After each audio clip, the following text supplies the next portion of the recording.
हिंदुस्तान में रेपिस्टों को गिरफ्तार नहीं किया जाता बल्कि उन्हें खुला छोड़ दिया जाता है और लीडरों को, अवाम की आवाज़ उठाने वालों को गिरफ्तार कर लिया जाता है कि कविता का बयान।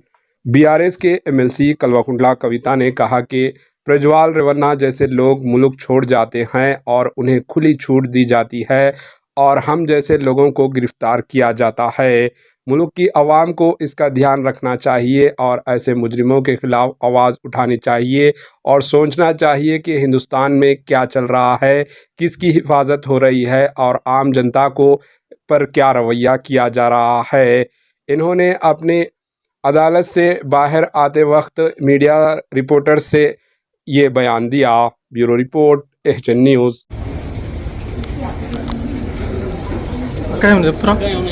ప్రజ్వల్ రేవన్న లాంటి వాళ్ళని వదిలేసి వాళ్ళని దేశం దాటించి వాళ్ళంటి వాళ్ళని అరెస్ట్ చేయడం చాలా అన్యాయం. ఈ విషయం అంతా గమనించాలని కోరుతా ఉన్నాను. Thank you.